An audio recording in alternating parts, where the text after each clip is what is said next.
Hey everybody, I want to talk today about communication skills. Now, this is the second time I've used this tool, so hopefully if any of you are listening live and you want to comment, that makes it a lot more fun to talk to my computer screen without an audience.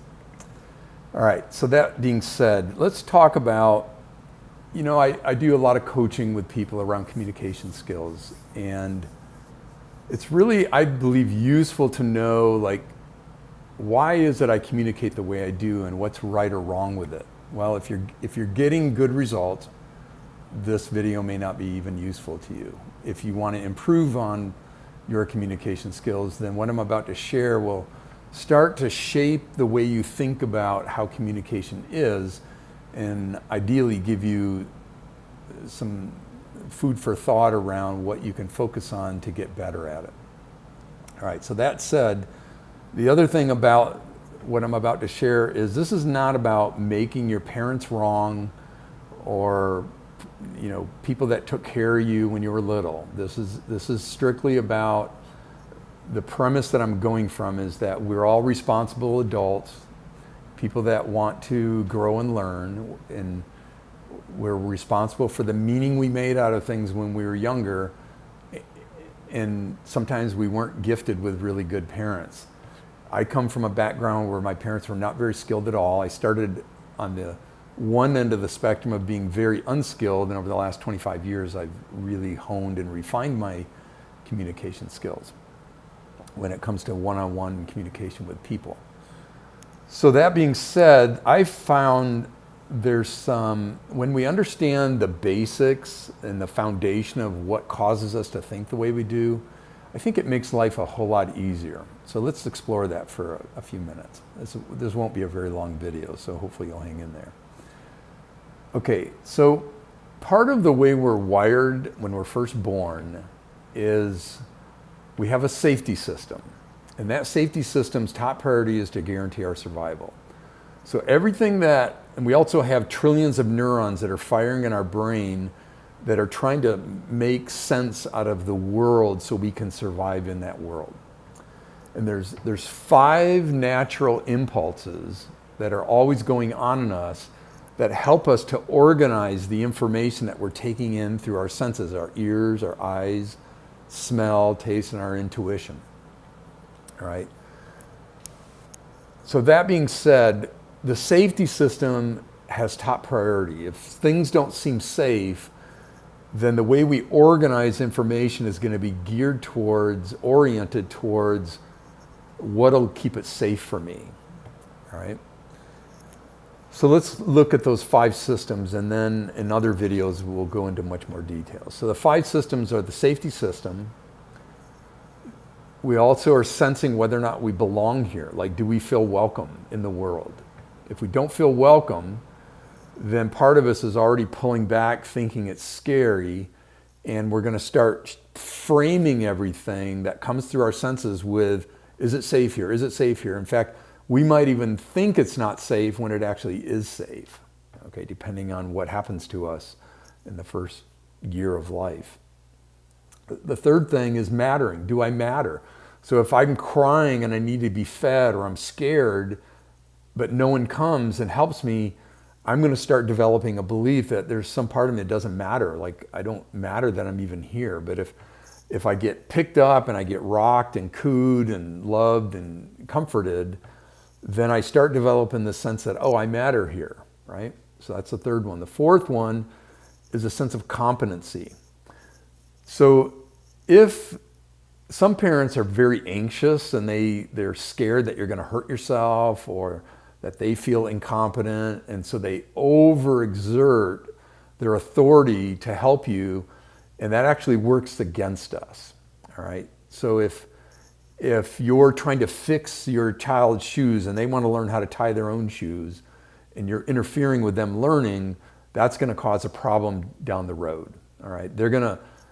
If you're too hovering as a parent, or your parents were too hovering to you, there's going to be this sense of, don't interfere with me, like, don't tell me what to do. All right? And that's really important for you to understand. You want to have a sense of, oh, I'm capable of doing something. And of course, when you're little, those are little tiny steps. And then gradually, as we get older, 18, 19, 20 years old, if it was done right, we have this confidence that we can go out in the world and survive on our own. If, on the other hand, our parents were always hovering and telling us what to do and controlling us, that's a whole nother problem, because now I haven't made the mistakes before I go out into the world. So there's a part of me that feels very insecure about whether or not I'm even going to be able to survive. I know my father died when I was like 15, and he was a control freak. And he used to control everything I did from the minute I woke up until I went to bed at night. And while I always knew there was going to be food and a roof over my head, I didn't have the self-confidence that I needed when he died at age 15. So as a result, I had some very insecure coping mechanisms, some patterns that were trying to compensate for that insecurity.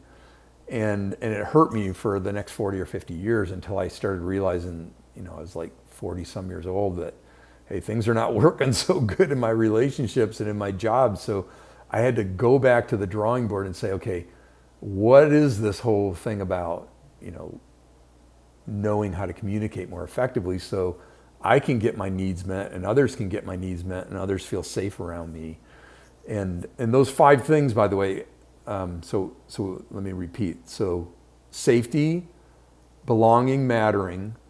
The 4th one, just so we can finish, is competency, which we were just talking about. And the 5th one is autonomy. So autonomy is having the sense that I can go out into the world and explore and then come back and I have a safe place to return to, and people are not shutting me down. So in my case, when I was young, my father, we had 35 acres and I could travel on those 35 acres, but I couldn't leave outside into the neighborhood unless he told me I could go there, or, some other, go downtown or whatever. We had a little community nearby. So there's a sense, if those get thwarted in any way, we start putting coping mechanisms in place to compensate for those dilemmas. All right, so now imagine when you're first born, there's hundreds of interactions going on between you and the primary caretaker, moment by moment, over a 5-year period. The first 5 to 7 years is the critical time when all these patterns get laid down in your nervous system. That's when it's really critical, is in those first 5 years. So what you want to be thinking about is, first of all, are you getting good results? If you're a good communicator, don't worry about it. You can just learn from this video and move on. If indeed you said, hey, I need to improve my communication skills, then think about these 5 things. And in future videos, I'm going to start going into what are the other layers. For example, the next layer, and I'm not going to go on much longer here because I want to make these short. The next layer is attunement. So attunement is the first essential skill that we all need to learn, that allows us to tune into a person and empathize with where are they at? Where is this person across from me at? What needs are going on in them? What do they value in life? What's important to them? What really matters to them in this moment? Versus me being in my head and defending, if you're needing something from me and I'm defending, no, I can't do that, or that doesn't, you're doing this or you're doing that. And we just go into this blame cycle or this victim cycle that happens often between couples. Now we've got a whole nother problem. So attunement is this ability to suspend all of your judgment and criticism and be present with the other person and tune into what are they needing, and be able to suspend your judgment and your criticisms or your opinions or those memories that might flush up when your partner says something, and instead of just letting them have their experience, okay? And there's a whole bunch of layers here that I don't want to go into in this episode, but I want you to get that these 5 things are really critical for foundational understanding of what is going on in communication, so you can start saying, oh, this has to do with belonging. I don't feel like I belong here, and so here are my coping mechanisms that are causing me to make things worse for myself. Let me just work with that. And in future videos, I'll show you how to work with that. I also have a program that does that I sell on my website. All right, and I work with people as a coach as well. So in case you're needing more details about that. All right, so there's a lot of layers here. I just wanted to introduce those 5 components to you. The safety system will always take precedent. The belonging, the mattering, the competency, and the autonomy are always influencing. These are part of our DNA. They're always behind the scenes. We're filtering everything through those 5 lenses. There's some other ones, but those are the big 5. And we, very young in life, we start associating patterns with those 5 things. All right? So if anything starts looking like it's tampering with those 5 things in a negative way, chances are pretty good they're going to activate a coping mechanism in us, and then communication is going to go wonky between me and that other person. So hopefully that's useful. If you got comments, feel free to place them below. And of course, you can always go to my website. There's a lot of free handouts if you go into the blogs and read through some of the summaries at edfarragon.com. And I'll post later on, I'll post a summary underneath this video where you can get access to some things. So feel free to share or comment or post or let others know if you know people that are having challenges with the communication skills. And hopefully in the future here, I'll be posting a lot more live sessions. So many blessings to all of you. I look forward to hearing your comments, things that are interesting to you, other topics that interest you, and that will help me to direct and target these videos. So many blessings, and we'll see you in the next live video.